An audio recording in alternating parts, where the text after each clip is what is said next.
the third milestone that we will discuss today is about the standard. I will introduce you a little bit about the standard that used in the information system audit.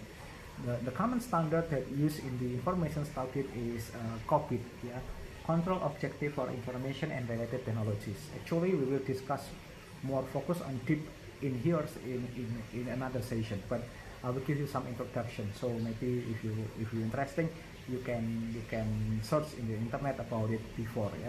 So this is the COBIT is actually based on the word is Control Objective Information and Related Technology. It means like this is like collection of the standard that consists or the purpose is to support the effective management of information and related IP that critical to organizational success. So it means in the COBIT itself, we will define a lot of parameters that giving you the guideline that this is the parameter when the information technology is implemented in the organization.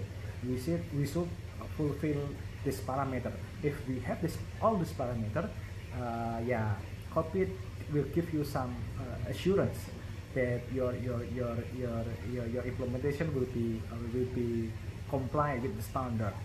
It means if you comply with standard, you will have the opportunity that you will have a minimum risk in the implementation. So like let's say that you buy some tools when you or something from the internet, when you see that there is no standard or SNE, for example, or maybe for food like the halal standard or something, so you will have risk. So it's mean like this one. If the information technology have the COBIT standard, it's mean we at least we have the assurance about the compliance, and then this is very important. So in here we also discuss about the IT governance. What's mean the IT governance? IT governance is like a critical that the business process or the rule of the code of conduct, how we do some activities in the information technology. So it's like norm, it's like rules, it is like best practice. How we implementing the information technologies activities. So for example, when you granted a people or person in your organization to have the administrator privilege, for example, to enter on the system, so it means you need to comply with several rules, etc. And then it's also define the structure of relationship and process to direct and control the enterprise. So this will be like directing, the rule to directing something. So it is like maybe like for pilot or maybe for some of the train conductor or something. They have a SOP to operate the plane and the train, and then if they follow on the SOP, they will ensure that it will be safe until the destination. But if not, of course, they will not comply with the SOP, and then the problem will be occurs. So that will be the problem. So same, if we have this standard, it means like IT actually like have the autopilot features. So if we have settled this all in the good way, so that will be the challenge of us. So if as auditor we try to assess this one, is there any SOP, standard rule, best practice or something that maybe not only just the title is SOP, but something that the content is SOP, and then we will deal with that, and then we try to find out that it's effective or not, and then we try to give the feedback on it. And then the IT government will be linked into the IT process. Will be linked with the IT process, IT resource, and also information to enterprise strategies and objectives. So that will be like something that very important to do in the company. Okay. So next is okay.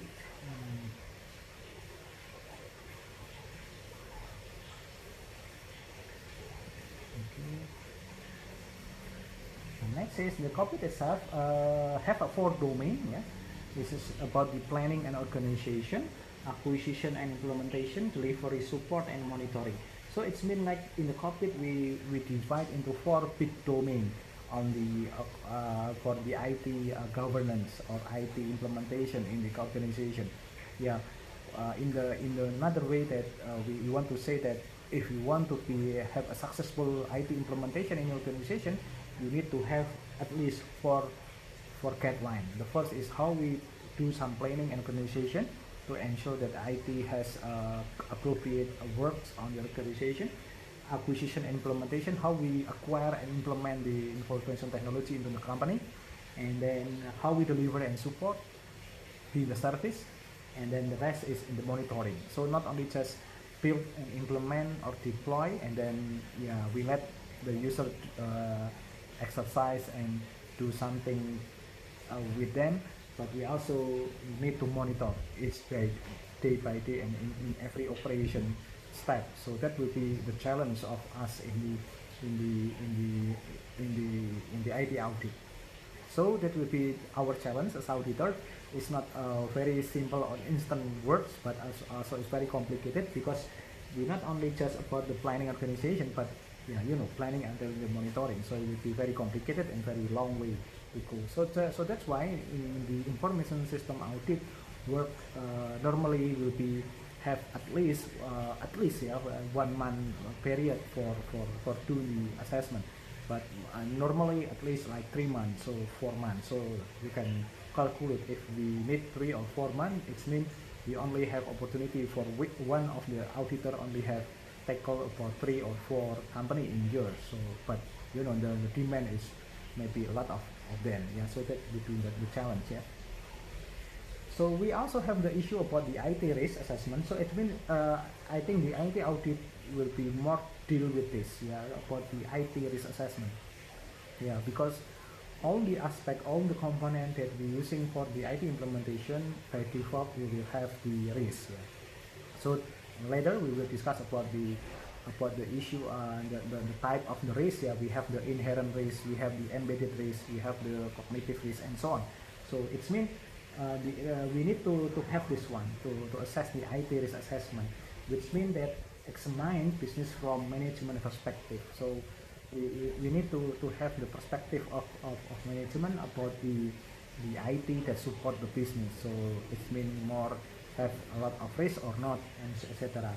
And then the IT risk assessment has the key that allows IT auditor to make the observation and recommendation that are responsive to management concern. So after we understand about the management perspective, we can drill down into the response that can be recommendation or maybe like suggestion to management to have the more precise, precise assumption or solution for them. So that will be our challenge. Yeah. And then yeah, this is the emphasis on knowledge of the organization control environment. If we have this one, it means we understand about the control environment in the organization. Let's say when we say that, okay, in this organization A have maybe for example 50% of the risk, it means they only can control about 50% of their resources, but unfortunately another 50% is not under their control, so that became the problem.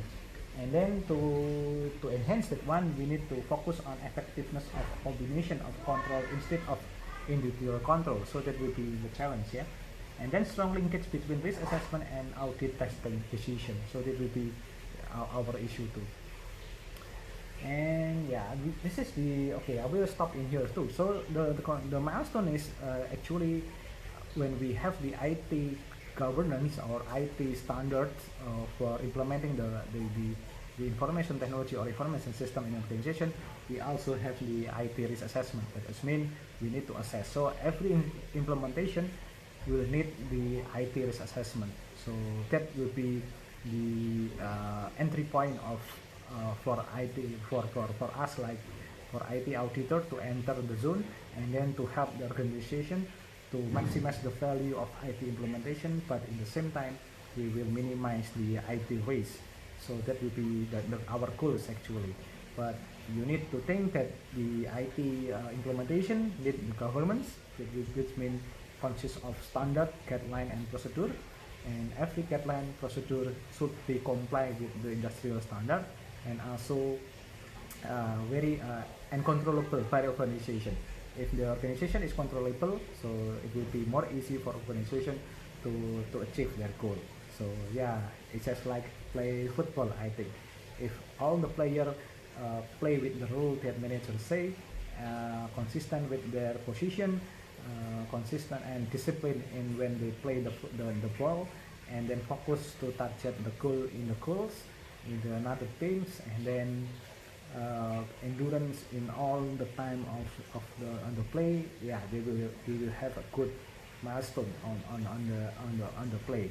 So that's, I think, will be happen. So sometimes, so you can see that not all of the full of star of the football player in the same team will be resulting the champion, but sometimes we will see like Leicester City in the previous years that they can be the champion of English Premier League, for example. But in the same time, we can see that Liverpool, yeah, this year can be the champion after several years they suffering. Even they have a good player, you can see another teams and so on. So that will be like that one. So that's why the IT auditor will be have a contribution to deal with that. So I think, yeah, that will be the essential point of to be an IT auditor. So let's see, for example, like Universitas Gadjah Mada, we have a lot of information system that provide for the student, lecture, and etc. to have the good digital environment in the university. But yeah, of course, to be a success not only depend on the technology itself, not only depend on us that use the technology, but also the government, the procedure, the guideline, and also the standard that we use. If there is no good standard, not good practice, yeah, it's mean if we have the risk, and after we have the risk, so yeah, of course the failures will be key. So based on the story, I think that actually we can conclude that most of the issue that the company organization need the information technology audit is mostly because of there is no compliance between the practice that they do daily with the standard of the guideline. So that will be our job as IT auditors to bring them back into the map, and then bringing them to achieve the goal. So still our focus is achieving the goal, but with the smart way and the good way. So that will be nice one. So I will draw something to conclude our discussion today. So this is I will draw in here. So it's mean like when we discuss about IT audit, like when we have a route for company that we want from the origin into destination, yeah, they will drive into this route. But unfortunately, this route will be have some specification. For example, this is the highway, yeah, the highway. It's just like jalan tol. Of course, the minimum requirement is like, for example, 80 kilometers per hour. So it's mean the best practice to do is, yeah, the car should be drive to fulfill the driving speed, yeah, and then obey the rules, yeah. Maybe for example there is some rules in here, and then consistent with the route, and then they will achieve the destination into the appropriate time, yeah, into the appropriate time. Not always fast, not always not always the faster, not always the best one, but at least you can achieve the goal. So this will be the happen. And then the driver will have the SOP to drive the car. For example, using the helmet, and then the gas will be effective, the brake, push the brake when something, and so on. But if the driver doesn't obey the rule, and they not care about the speed, and then they not care about the road, yeah, of course it would be fail to finish the line. So it is like as simple as that the explanation of the how we think about it. So yeah, the copy, the standard is the rule of all this scenario. So that will be the illustration how you you can see the audit process will be do something in the good way. Okay, so that's my last explanation, and so that will be the conclusion of the third milestone of today.